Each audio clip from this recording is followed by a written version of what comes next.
Hello and welcome to the agenda. I am Ajay Kaul. Today we will review the status of India's Act East policy launched 6 years ago.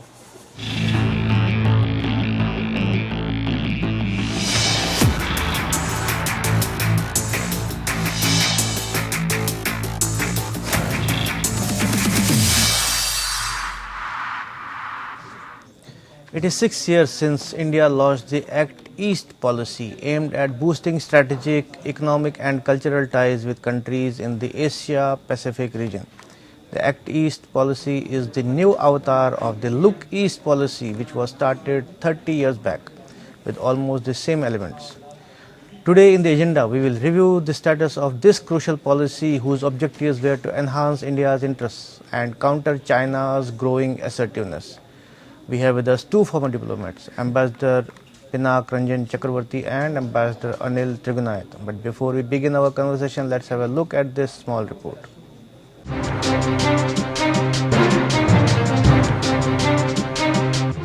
It was in 1991 that the then Prime Minister P.V. Narasimha Rao unveiled the Look East policy with the prime objective of building commercial ties with the economically booming Southeast Asian region. When Narendra Modi took over as Prime Minister in 2014, he reshaped it as Act East policy to broaden the scope to include security integration.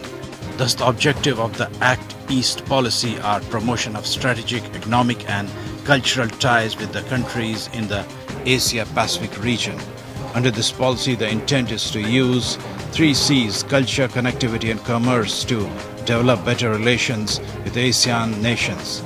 Key element of this policy is to develop and strengthen connectivity of Northeast Indian states with the ASEAN countries through people-to-people contact, trade, culture and physical infrastructure like the Kaladan multimodal transit transport system.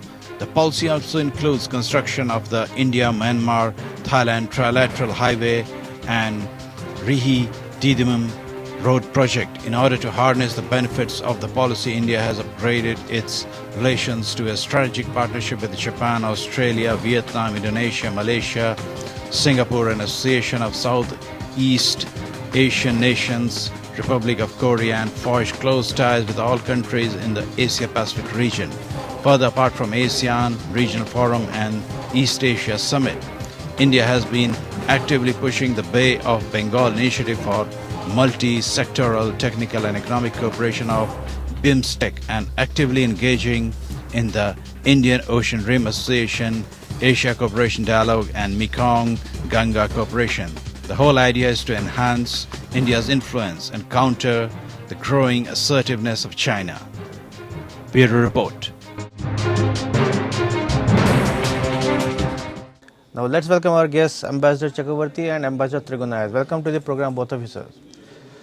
So I'll first ask Ambassador Chakravarti about the Act East policy, which our Foreign Minister yesterday again mentioned that Assam or Northeast is the key in this policy. But I would like to ask you, what is the status of this policy right now? Well, I think the status of this policy is now in the sense that it has slowed down because of COVID and the economic downturn. Because if you recall, the original thought behind this policy was economic.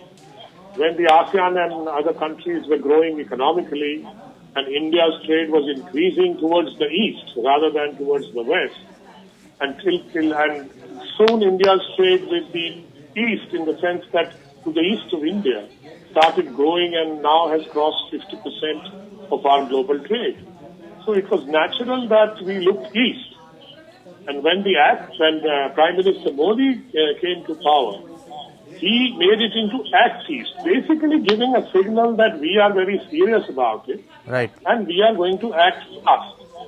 Rather than keep, somebody critically said, why should we keep looking east? We must be acting also. Right. So that's how the debate went. And that's how we have an Act East policy at the moment. But you talked about COVID and it has slowed down. But I guess it has been slower earlier also. I will ask Ambassador Trigunayat about the status, because I don't think it has been making much movement. What do you say? Well, every policy, number one, takes some time to yield the results. That's a normal thing. And India's ASEAN policy or Act East policy of 1992, that's when we really started looking towards the East. And I remember the Singapore Prime Minister once telling at the CII conference that India has only been looking towards the West and not towards the East. And I think it was from that time that it started moving forward. Right. And now we have several movements. Just to give you a small statistics, I mean, if you were to think, it has the Act East policy has also enabled us a great deal in connecting our Northeast directly to East Asian countries. I mean, whether it is under the BIMSTEC model or whether it is bilateral or trilateral highway through Myanmar, which is being made now, which will eventually, which Foreign Minister you referred about, will go up to Vietnam, central Vietnam. So we are looking at the connectivity, and we also had an ASEAN FTA, which will be completing its 10 years, and we have agreed only this week to review it once again so that India's other concerns are taken on board. Our trade, for example, in 2010, I think it was around $23 billion with the ASEAN countries. And in 2018, it went up to $36 billion. So that's the way it is. Of course, we could initially, this was a greater increase, and now there is a trade deficit with the ASEAN countries as well. So we have to look at how the ASEAN's engagement with the RCEP now recently is going to impact on us, and that is what is going to be discussed. Right. Secondly, India also wants to collaborate with the ASEAN countries to produce generic drugs and other medical technologies which can be used in the COVID-19 treatment, because what we are seeing, that pandemic is not just in one part of the world. That pandemic is affecting globally, and therefore in our neighborhood, if we can create the kind of competence, we can plug into those global value or regional value and supply chains through this medium, where we have an edge also at the same time. Right. So, Ambassador Chakravarti, I will come to you. If we talk about the key element of this project or the Act East policy was the Kaladan multi-transit transport system, which I don't think has made much movement, which I see it was the original BRI or maybe CPEC, but it has, concept-wise, but it has not taken off, I mean, it's not progressed much. What do you say? Well, there are several projects which were part of the connectivity vision that India had under the Look East and now Act East policy. Kaladan multimodal project was one of them. The trilateral highway project between India, Thailand and Myanmar was another one. Right. But the conditions in Myanmar have not been very conducive for fast implementation of these projects. And China also played a role by encouraging some of the insurgents to attack our workers who were working with the contracting companies there. So I think there were many other problems. Myanmar itself has a lot of ethnic insurgency, and it had problems in terms of providing the right ambience for quick implementation of the projects. This is not to say that they are at fault. I think we also are somewhat lethargic in terms of trying to implement this project. Our private sector companies did not show too much interest in getting into Myanmar, because Myanmar was seen as a difficult country for doing business, and they were not very open at that time. And again, you have in Myanmar a military coup, right, which will perhaps again set back some of these projects. I don't know, but this will depend on how this government manages, because the new military government will again concentrate on its own survival rather than any other projects that are in progress. The other aspect of our Act East policy has always been the pivot that we have used is the northeastern states. Right. You know very well the northeastern states do not have much industries, because no private industry wants to set up there because of the long transportation costs that is involved in sending the products from there to the rest of India. Right. And that is one of the reasons why Bangladesh became so important in part of our connectivity vision. So that if we can move through Bangladesh many of these goals, then it becomes more viable in terms of it. Then, of course, the security situation in the northeastern states was also a deterrent in the sense that they created problems for implementation of many of these projects. And there was Ambassador Chakravarti, there was also proposal to have airline connectivity between Northeast and East Asian countries. But what is the status of it? All these connectivities have been thought of. They are there in the plan. But don't forget, we just cannot force an airline to run empty planes. Right. From Guwahati to Chittagong, say, or from Guwahati to somewhere. Yeah. They will say, okay, subsidize us. I don't get enough passengers. Sure. So the better way, I think, is not air connectivity. Of course, air connectivity can be done between many of these, and it will probably happen. But I think since like Bangladesh, for example, or Myanmar are close by, the road and rail connectivity are perhaps more significant. And I think with Bangladesh, we have established major trans-border railway nodes that we will be using. Containers are now being sent by rail, and this railway can easily be taken up to Myanmar.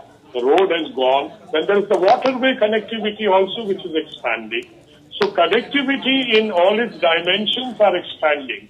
Air connectivity is in a different class because it requires profitability in terms of its providing service between two cities or which are not the capital cities.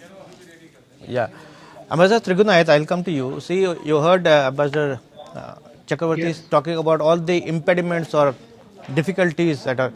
But I would like to ask you, how much could have China played a role to discourage this project or this implementation of this project? Well, I don't think it is specifically China that is trying to discourage this project. In fact, there have been several impediments, as Ambassador Chakravarti mentioned. I mean, they are inherent in the terrain, I would say, or the kind of things that we have not done on our part of our side. So that is something that has taken time. And this government actually, I must say, since 2014 has paid great attention towards the Act East policy, has been providing to move. But then there are problems with certain countries in the middle. For example, now in Myanmar, there has been a bit of a slowdown, whether it was trilateral highway or the upgrading of certain bridges that were mentioned in Tamukalewa or whatever. So in Laos, so this is a big connectivity project. But at the same time, as was mentioned, any connectivity to happen, it is imperative that we must have adequate cargo movement. And that's when the tourist or the people-to-people movement will begin thereafter. Because see, no air, frankly, can survive only on the basis of human traffic. Right. If you just have the passenger traffic, it needs the cargo movement. That is extremely important. And same thing applies to other multimodal transport mechanisms. And so that is something. But of course, if you were to say that now, whether it was in response to a part of BRI or this thing, so the competition for geopolitical influence is a given. Yeah. So China is trying to encircle you in different ways, either through BRI or through strategy. I thought BRI was modeled on this project or something, Kaladan, or maybe CPEC. Well, you can say the chicken and egg situation, whatever it is. But at the same time, I think that in my view, this is something which is going to happen. Now, we were a little late in waking up to various initiatives. So BRI is a much bigger project, as you know yourself. Yeah. I mean, it is not only limited to our region, but this is Act East, and all this is part of the periphery that we are talking about. But I think Act East also takes us to even up to Australia, isn't it? It goes beyond ASEAN. I mean, that was the concept. You don't think it is feasible? We hope so. Yeah. We hope so. Okay. Ambassador Chakravarti, I'll ask you about BIMSTEC. Is BIMSTEC now, like India is now focusing on BIMSTEC more than SAARC.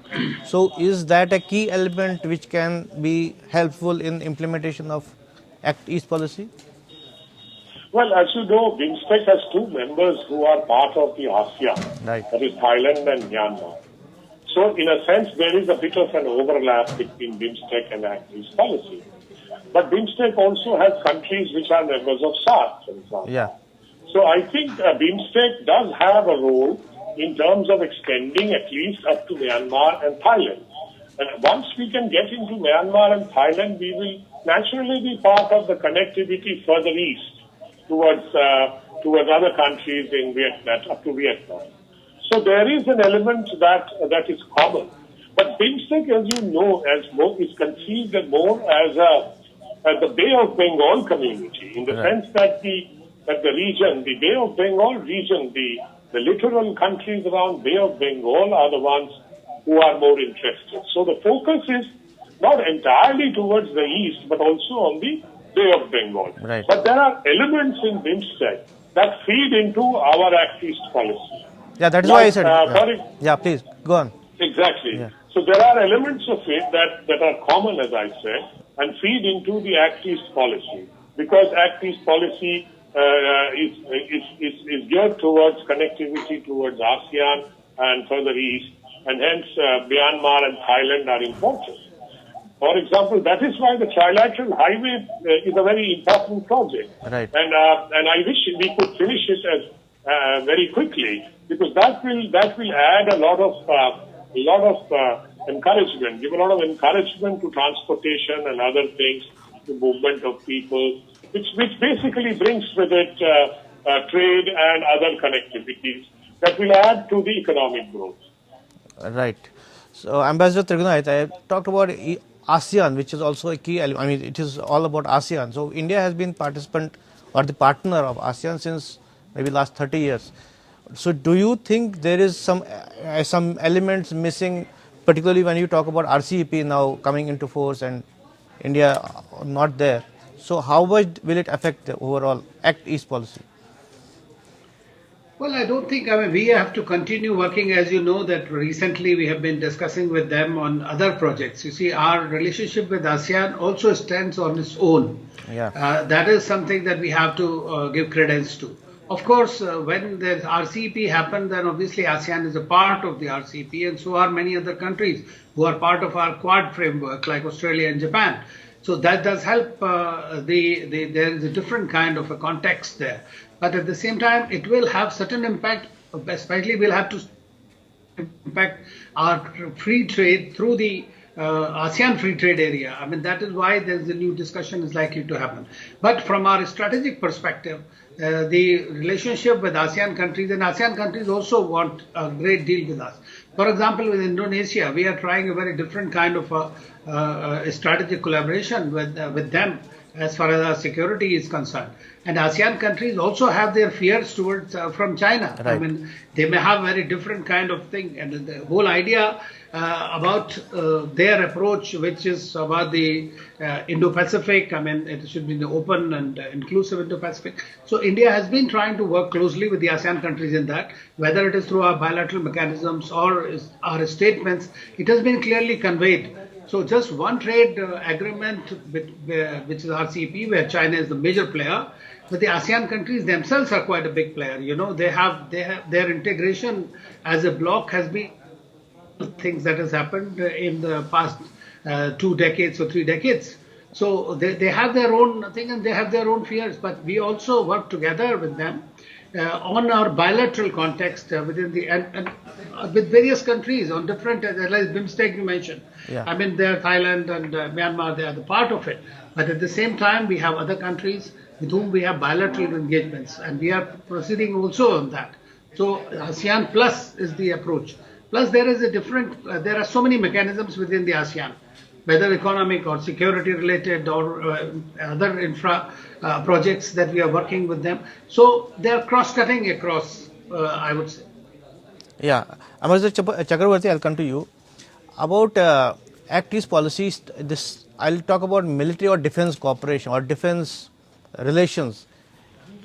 I don't think that there is something missing element on that. Should we, give impetus to that also, particularly given the China's aggressiveness now, increasing aggressiveness in the region and beyond? Many countries in that region, in ASEAN, we have with Indonesia, we have with Vietnam, And we have with Thailand, we do military exercises with Thailand. With Myanmar also, we do military exercises. So there is very much a defense component, but that is more bilateral. That is not. Yeah, that's at bilateral mainly level. IMF. Yeah. But under BIMSTEC, for example, we have counter-terrorism and security cooperation, etc. And definitely security and defense would be definitely a part of any cooperation, because without that you cannot proceed. You see, connectivities can be attacked, connectivities can be broken down, and so there are always threats from certain groups that are operating in this region, the insurgents, for example. So they can attack these connectivities and slow things down or even disrupt them. Right. So I think defense and security are very much a part of the overall vision as to how we manage our Act East policy. So we had to conclude. One last question to Ambassador Trigunayat. I want to ask about, like Ambassador Chakravarti mentioned about security and defense. Our key elements should be there. And if we take the recent developments in Myanmar, now there is a coup, security instability, political instability. So again, what should be done about that again? Well, we, as the government of India has said, that they are very keenly watching what has happened. And as you know, that our relationship with Myanmar has really increased in the last few years, I would say. Whether it is with the democratic government there or with the military. Tatmadaw or what the military regime or generals. In fact, all the generals have visited us. We have recently given them a submarine also. And the defense cooperation with Myanmar has really increased quite significantly. So we expect that, what the government of India said, and I think the right thing to say is that although they are watching the situation, but we hope normal. But for the time being, I think the military is holding on it, and they are trying to still continuing to not showing any sign of giving, if they are going by their past experience. It's about 60 years of their independent history, they've been governed by the military. Right. So we have developed good relations with both, and I think we'll have to deal with whichever regime is there. We'll hope that it is the return of the democracy, and the election results will eventually be, or some kind of a modus vivendi will be found among various various stakeholders in the country. But at the same time, they are our neighbors, an important neighbor, and we'll have to work with them. Yeah, we hope that there will be conducive developments in Myanmar, which is a key element, key country, key participant of this Act East policy. But thank you both of you for participating in debate today. Thank you. Thank you. This is all in the agenda today. Thanks for watching. I'll be back with another important topic tomorrow. Till then, goodbye.